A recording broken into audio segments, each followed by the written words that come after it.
আসসালামু আলাইকুম সুপ্রিয় শিক্ষার্থী বন্ধুরা, আশা করি আপনারা সকলে ভালো আছেন। এই ক্লাসে দেখবেন ন্যারেশনের বেসিক ধারণা। তো বন্ধুরা, ন্যারেশন করার সময় আমাদের প্রথমে যেগুলো জানতে হবে সেগুলো আমরা এখনই দেখে নেই, মাত্র 2 থেকে 3টি ট্রিক্সের মাধ্যমে। এরপর আমরা উদাহরণ করে দেখাবো।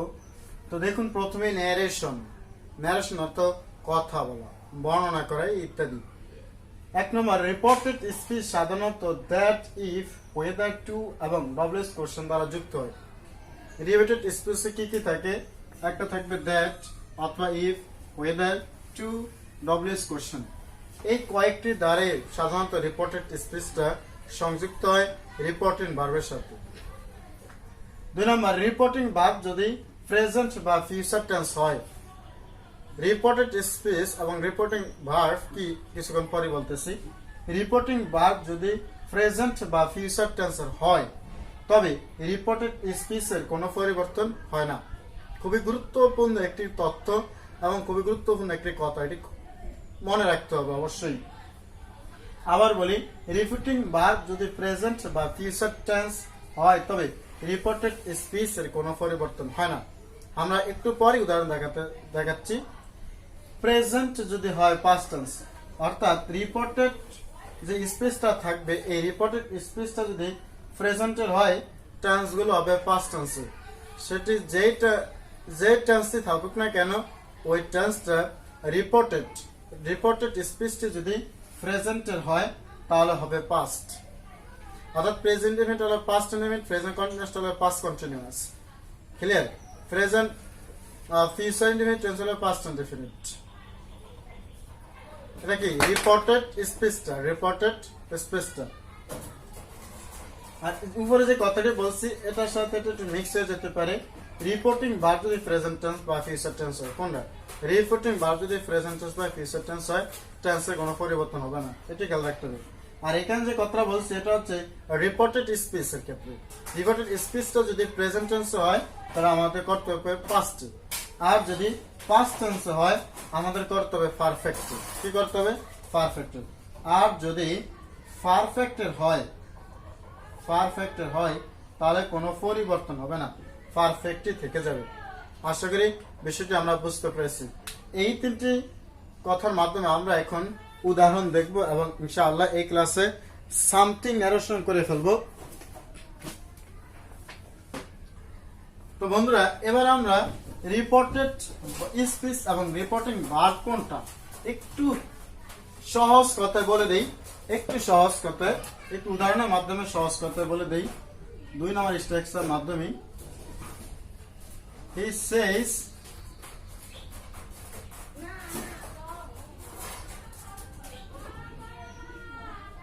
I learn English.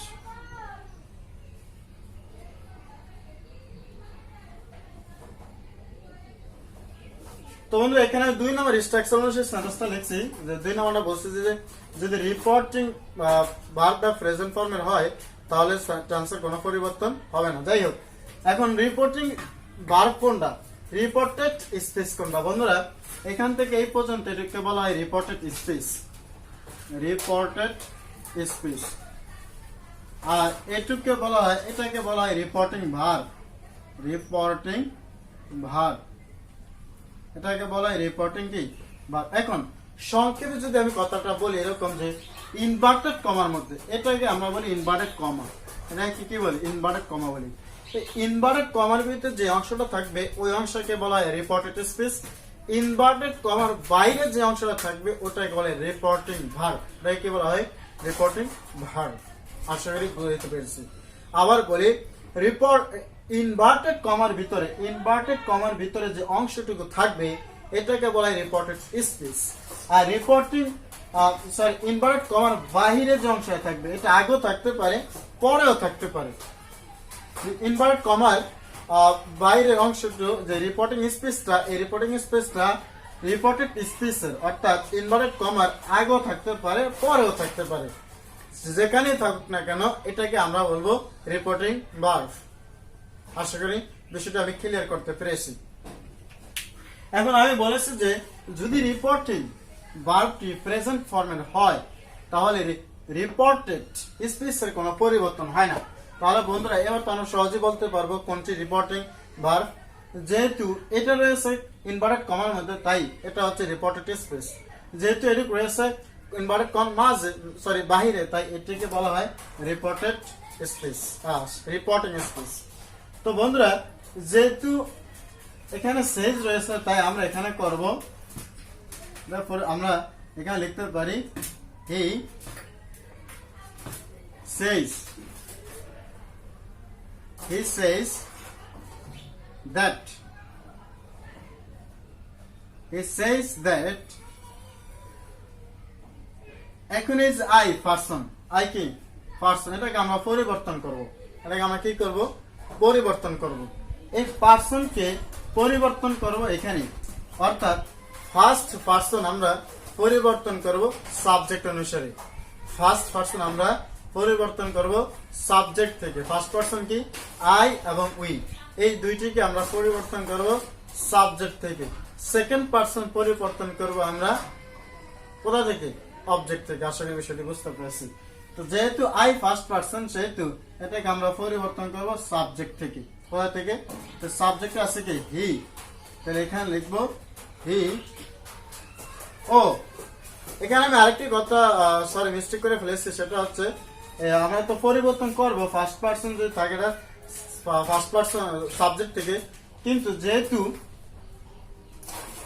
যেহেতু আমরা বলেছি এটি যে রিপোর্টিং স্পেসটা প্রেজেন্ট টেন্সের হয়, তাহলে এই সেন্টেন্সের কোনো পরিবর্তন হবে না, অর্থাৎ রিপোর্টেড স্পেসের কোনো পরিবর্তন হবে না। তাই এখানে হবে I learn English, I learn English. বিষয়টি বুঝতে পেরেছি। তবে হ্যাঁ, যদি ফার্স্ট পারসন আমরা পরিবর্তন করব সাবজেক্ট থেকে, সেকেন্ড পারসন আমরা পরিবর্তন করব অবজেক্ট থেকে, এই বিষয়টা একটু মনে রাখবো। আর যেহেতু এই রিপোর্টিং স্পেসটা প্রেজেন্ট ফর্মে, তাই এখানে কোনো সেন্টেন্সের পরিবর্তন হবে না। আমি আরেকটা বলছি, যদি ফিউচার ফর্মে হয় তাহলে আমরা লিখলাম হি উইল। বন্ধুরা ন্যারেশন আর অনেক কথা আছে, আমরা ধীরে বাই ধীরে সবগুলো কথা ইনশাআল্লাহ শেষ করবো, খুঁটিনাটি বিষয় নিয়ে আলোচনা করবো। হি উইল টেল মি, আচ্ছা হি উইল টেল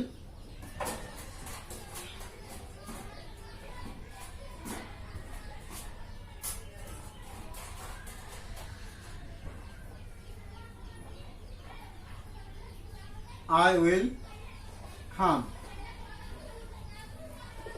তোমরা যারা ইনভার্ট কন মধ্যে আছে রিপোর্টেড স্পেস, যারা ইনভার্ট কন বাইরে রয়েছে সেটা হচ্ছে ইনভার্টিং রিপোর্টিং ভার্ব। যেহেতু এটি রয়েছে ফিউচার টেন্সে, তাই এর কোনো পরিবর্তন হবে না। হি উইল টেল দ্যাট, এটি দ্যাট দিয়ে আমরা সংযুক্ত করে ফেলবো I will come, I will come. এটি হচ্ছে ন্যারেশন, এটা সিম্পল ন্যারেশন, এবং সিম্পল ন্যারেশনের মধ্যে এটি কিন্তু খুবই গুরুত্বপূর্ণ। এবার আমরা অন্য একটা ন্যারেশন দেখব, এরপর আমরা ধীরে ধীরে কোচিং সেন্টেন্সে চলে যাবো ইনশাআল্লাহ। এবার আমরা বন্ধুরা অ্যাসার্টিভ সেন্টেন্সের একটা ন্যারেশন করি। অ্যাসার্টিভ সেন্টেন্সের আমরা অ্যাসার্টিভ সেন্টেন্সের সেন্টেন্স 5টা, এই 5টা সেন্টেন্সের ন্যারেশন আমরা শেষ করব। তো আজকে আমরা শুরু করব অ্যাসার্টিভ সেন্টেন্সের ন্যারেশন। পরবর্তী ভিডিওতে আরো গুরুত্বপূর্ণ কিছু বিষয় দেখাবো। আজকে একটু দেখি অ্যাসার্টিভ সেন্টেন্স। বন্ধুরা অ্যাসার্টিভ সেন্টেন্সের যে ন্যারেশন, এই ন্যারেশনকে আমরা রিপোর্টেড যে স্পিচটা রয়েছে, এই রিপোর্টেড স্পিচের মাঝে আমরা দ্যাট দ্বারা সংযুক্ত করব। এই বলি আমি একটুখানি, he said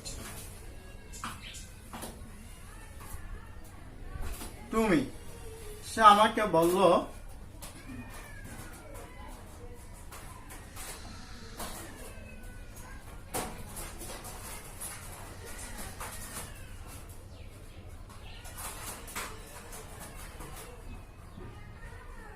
I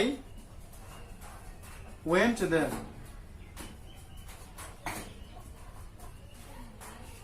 He said to me I went there, সে আমাকে বলল আমি সেখানে যাব। সরি, সে আমাকে বলল I went there, আমি সেখানে গেলাম। মানে সে যে গেছে এই বিষয়ে সে আমাকে বললো। তো বন্ধুরা এখানে যে রিপোর্টেড ভার্বটা রয়েছে, সরি রিপোর্টিং যে স্পিচটা রয়েছে, এই রিপোর্টেড স্পিচটা হচ্ছে প্রেজেন্ট অ্যাসার্টিভ সেন্টেন্স। কোন সেন্টেন্স? Assertive sentence. যেহেতু সাবজেক্ট এবং ভার্বের সম্পর্ক রয়েছে, সাবজেক্ট তারপরে ভার্ব রয়েছে, এজন্য একটি অ্যাসার্টিভ সেন্টেন্স। এবং এই রিপোর্টেড যে স্পিচটা রয়েছে, এই রিপোর্টেড স্পিচটা কোন টেন্সে আছে? পাস্ট টেন্সে আছে।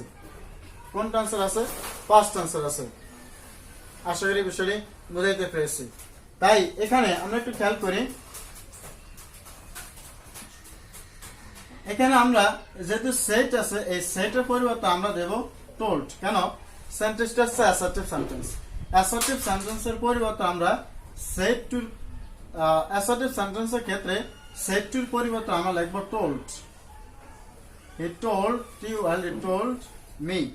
তখন আর টু দেওয়ার কোনো প্রয়োজন হবে না, প্রিপজিশন টু। কারণ এই টোল বা টেল শব্দ হচ্ছে ট্রানজিটিভ ভার্ব, আর সেই হচ্ছে ইনট্রানজিটিভ ভার্ব, যার কারণে সে এর পরিবর্তে টু দেওয়া প্রয়োজন হয়। টেল হচ্ছে ট্রানজিটিভ ভার্ব, এর জন্য এরপরে কোনো টু দেওয়ার কোনো প্রয়োজন নেই। এবার বন্ধুরা আমরা এখানে একটি শব্দ দিয়ে সংযুক্ত করব। কোন শব্দ? যেহেতু এটি অ্যাসার্টিভ সেন্টেন্স, তাই আমরা একে সংযুক্ত করব দ্যাট দ্বারা। এরপরে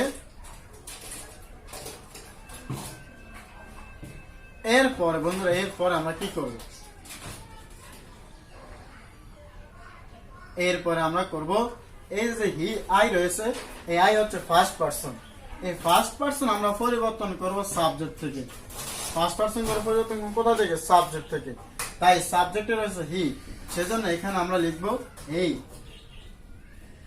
এবং আমি কিছুক্ষণ আগে লিখছি যে যদি রিপোর্টেড স্পিচটা পাস্ট টেন্সের হয় তাহলে হয়ে যাবে কি? Past perfect tense. অর্থাৎ এখানে হবে, আমি কিছুক্ষণ পুরো বলেছি যে রিপোর্টেড স্পিচটা যদি পাস্ট টেন্সের হয় তাহলে সেটি যাবে কোন? Past perfect tense. তাই এখানে আমরা লিখব পাস্ট পারফেক্ট হলে কি হবে? He had gone there.